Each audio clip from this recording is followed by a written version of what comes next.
arrivons au rendez-vous de 15 heures. Votre rendez-vous ex-21h sportif déménage et revient à sa case initiale de départ.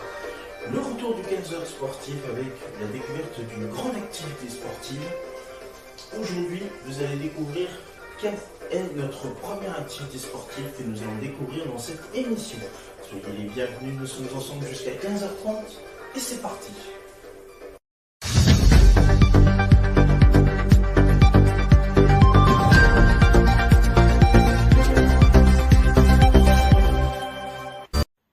Alors avant que la vidéo commence, je tiens à préciser que les données que je vais vous montrer dans cette vidéo, ce sont des anciennes règles. Donc c'est-à-dire que si vous voulez jouer, par exemple que ce soit dehors, à l'école ou directement dans vos cours de sport, ce sont les anciennes règles. Donc c'est-à-dire que les nouvelles règles, je les définirai dans une prochaine vidéo.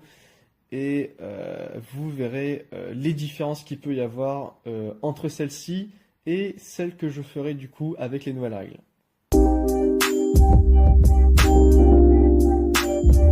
Bonjour à toutes et à tous, aujourd'hui une nouvelle vidéo sur le handball et aujourd'hui on va s'attaquer sur les durées de jeu d'un match. Donc, il y a peu, comme j'ai dit précédemment, les nouvelles règles sont arrivées et du coup, les durées de match ont changé. Il n'y a plus le même nombre de mi-temps, plus le même nombre de minutes par mi-temps. Donc, je vais vous montrer du coup les anciennes règles et comment ça fonctionne.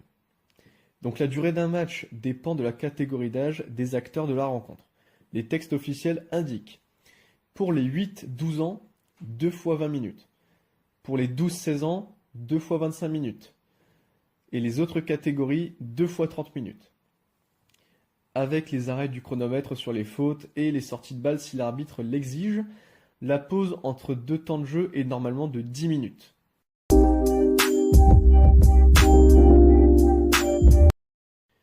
On peut ajouter à cela quelques petites remarques. L'IHF, donc pour ceux qui n'ont toujours pas vu mes précédentes vidéos, l'IHF correspond au mot anglais International Handball Federation, donc en français la Fédération internationale de handball. Les confédérations continentales et nationales ont dans leur domaine la possibilité d'alléger la règle 2.1 concernant la pause à mi-temps. Celle-ci est de 15 minutes au maximum. Depuis de nombreuses années, les comités départementaux et régionaux français ont aménagé les règles et les temps de jeu des jeunes joueurs en moins de 16 ans.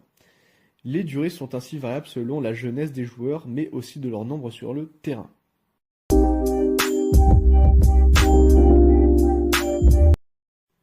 Et voilà, cette très courte vidéo est enfin terminée. J'espère qu'elle vous aura plu.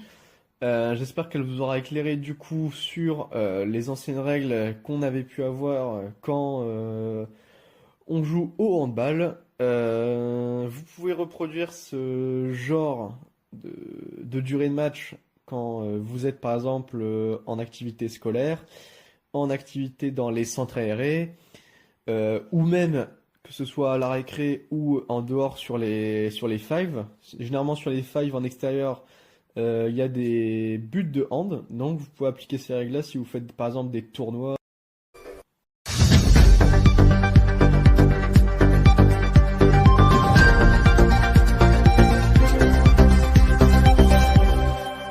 Bonjour à toutes et à tous, aujourd'hui nouvelle vidéo sur le handball et aujourd'hui on va s'attaquer à une séance d'entraînement physique. Ça va être du HIIT, donc du High Intensity Interval Training pour ceux qui connaissent. Ce sera spécialisé plus avec des exercices centrés pour améliorer son physique et son cardio au handball. Et justement, au handball, il y a deux types d'entraînement physique, le cardio, donc celui qu'on va faire aujourd'hui, et musculaire. Donc, je pense que j'ai tout dit, c'est parti. Ah oui, et le public visé sera des moins de 13, des moins de 15, des moins de 18, voire les seniors masculins ou féminins. Alors pour synthétiser toute cette séance, je mettrai à l'écran maintenant les dispositifs à mettre en place pour que la séance se passe dans les meilleures conditions possibles. Avant de débuter la séance, il est primordial de s'échauffer convenablement. Donc c'est pour cela qu'on va commencer par un échauffement de type articulaire. En tout premier, on va avoir le cou.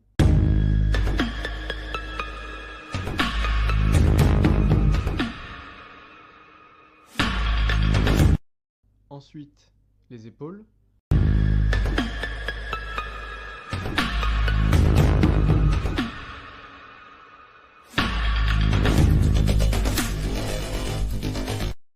Les coudes.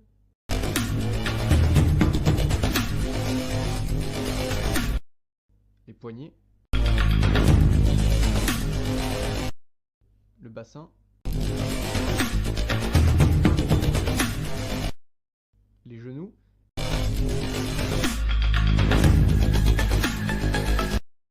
Et on termine avec les chevilles. Ensuite, on enchaîne avec un échauffement de type musculaire/cardiovasculaire. Ce type d'échauffement est construit à partir d'allers-retours à effectuer avec des gestuelles bien précises. En premier lieu, on a une gestuelle normale, donc c'est-à-dire que les joueurs doivent s'échauffer en courant naturellement. Ensuite, on a les talons-fesses, les montées de genoux,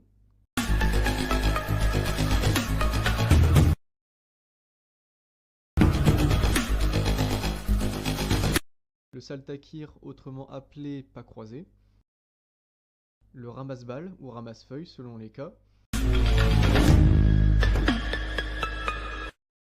extension avec l'action de tirer, extérieur grand pas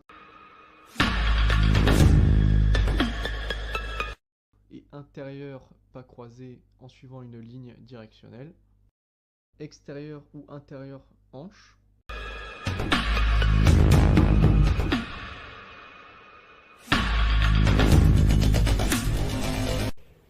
tapping plus retour défensif.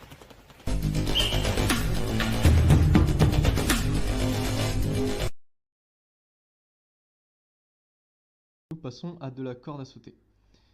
Il faut garder à l'esprit que le joueur doit tenir la corde par les extrémités et doit l'orienter vers l'extérieur. L'alignement épaule, dos, bassin, genou, cheville doit rester aligné tout le long du saut à la corde. Il faut garder à l'esprit que pour effectuer une bonne pompe, il faut se placer en position planche, les bras tendus, la tête sortie et alignée avec tête, cou, épaule, bassin, voire pied, et d'effectuer la pompe tout en restant bien gainé. Et surtout ne pas pousser avec les omoplates mais bien avec les coudes et les bras. Ensuite, on enchaîne avec des squats. Si l'exercice est trop dur pour vous, vous pouvez effectuer des demi-squats. Et si l'exercice est trop facile pour vous, vous pouvez effectuer des squats sautés. Il faut garder à l'esprit que le squat, il faut avoir le dos bien droit et vertical, donc perpendiculaire au sol. Les genoux, vous pouvez légèrement les désaxer vers l'extérieur pour ne pas avoir mal aux genoux. Ensuite, on enchaîne avec du shadow box. On aura 3 types de coups de poing. Du direct, du crochet et de l'uppercut. Pour cela, il faut que vous prépariez une garde avec la main qui est libre. Par exemple, si vous voulez mettre des coups de poing directs avec votre bras droit, il va falloir préparer une garde avec votre bras gauche. On aura une première variation avec des poings libres, on aura une deuxième variation avec des haltères à vide, et une troisième variation avec des haltères lestés.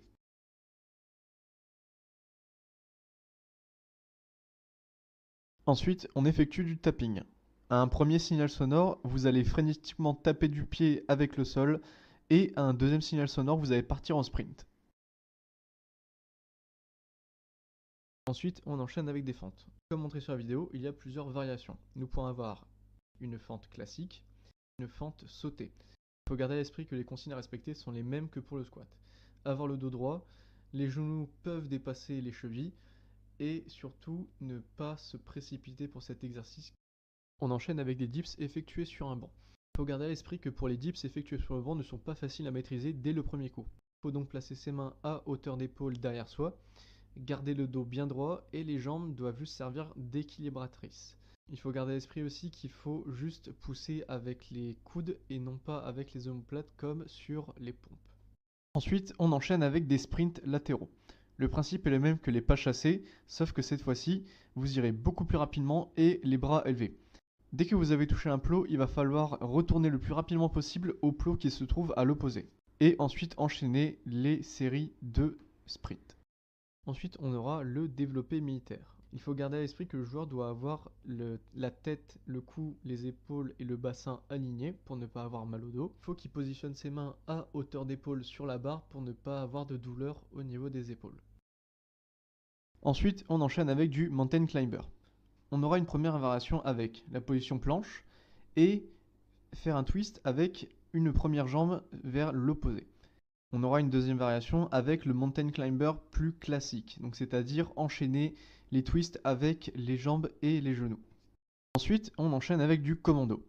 On aura une première variation pour les débutants qui n'y arrivent pas vraiment, c'est-à-dire du gainage. Et ensuite, on aura une deuxième variation avec le commando classique, donc c'est-à-dire une alternance entre la position planche et la position gainage ventral. Il vous suffira d'alterner ces deux positions pour effectuer le commando avec les meilleures conditions possibles. Ensuite, on enchaîne avec des burpees. Donc les burpees, comme je montre dans la vidéo, il y a plusieurs variations. Une variation où on ne fait pas de saut.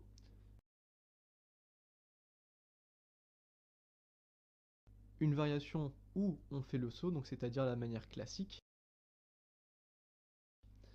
Et enfin, une manière avec un saut sur un step ou une box. Il faut garder à l'esprit que ces gestes et ces mouvements sont les mêmes que les deux exercices précédents, donc c'est-à-dire le squat et la pompe. Et bien évidemment, vous terminez cette séance avec une séance d'étirement. Les étirements seront pris en charge par un ou plusieurs joueurs et les autres devront en apprendre eux-mêmes pour pourquoi pas prendre cette séance d'étirement une prochaine séance.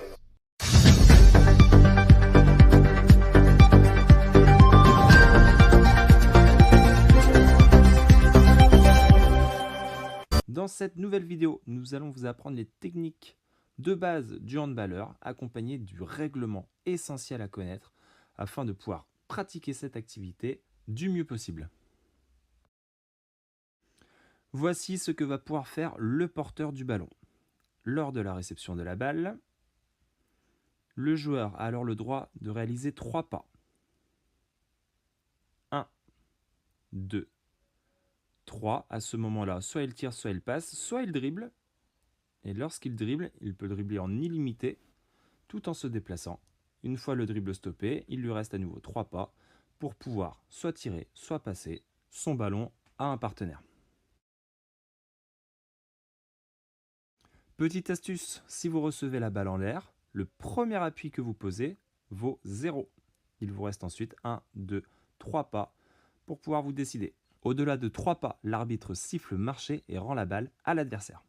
Une nouvelle faute connue du handball est la reprise de dribble. Lorsque vous vous mettez à dribbler, il est interdit, après avoir stoppé, de reprendre votre dribble. Si vous le faites, l'arbitre siffle faute, reprise de dribble et rend la balle à l'adversaire. De même, il vous est interdit de dribbler à 2 mains. De la même manière, l'arbitre siffle faute et vous signale reprise de dribble, balle à l'adversaire. Nouvelle règle très importante, la zone. La zone est ici représentée en rouge, sous cette forme de demi-cercle délimitée par une ligne blanche. Elle sépare le but du reste du terrain. Seul le gardien a le droit de se situer dans la zone. Les défenseurs et les attaquants n'ont pas le droit d'y entrer. Seule entorse à la règle, lors d'un tir en extension, si vous prenez votre impulsion avant la zone et que vous vous débarrassez du ballon en l'air, vous avez le droit de retomber dans la zone. Ici, le tir est valide. Dans ce cas de figure, le joueur mord la ligne, il est donc en zone. L'arbitre siffle zone, balle au gardien. Ici, pareillement, le tireur tire alors qu'il est retombé dans la zone. L'arbitre siffle zone. Le shoot est valide, le pied est derrière la ligne. Le shoot est invalide, le pied est sur la ligne. Et ici, il mord la ligne, il y a également zone. Voici maintenant les 3 formes de tir. Le tir en appui, je suis bien équilibré sur mes 2 appuis et je tire les appuis au sol. Le tir dans la foulée, c'est-à-dire dans la course, je vais tirer au cours de mon déplacement. Et enfin, le plus important, le tir en extension. Dans ma course, j'impulse sur une jambe et je tire lorsque je suis en l'air. Lorsque le ballon sort du terrain, on réalise une touche à l'endroit où il est sorti. Pour ce faire, on fait la remise en jeu en plaçant son pied sur la ligne de touche. Pareil lors d'un corner, on place son pied à l'angle du terrain. Attention, le corner n'existe que si c'est un défenseur qui sort la balle derrière le but, pas le gardien. En cas de grosse faute sur le tireur, l'arbitre peut siffler penalty. Pour ce faire, le tireur se place derrière la ligne de jet de 7 mètres, son appui restant fixe derrière celle-ci.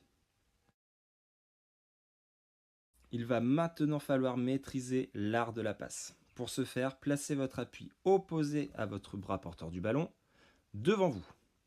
L'autre jambe sert à vous équilibrer légèrement sur le côté.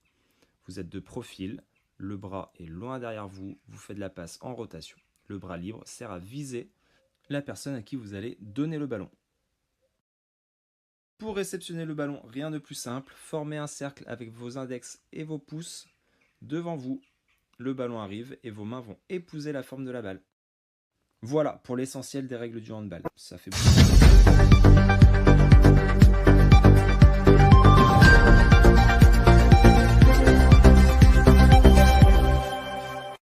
Mes petits pouces à mes petits poulets, vous pouvez voir s'afficher sur votre écran les réseaux sociaux, mais aussi le compte YouTube d'AdoKids TV. Commentez, likez sur Facebook et Instagram et abonnez-vous à la chaîne YouTube d'AdoKids TV. Et c'est la fin de ce 15h sportif. Merci à vous de votre fidélité et de nous avoir suivis.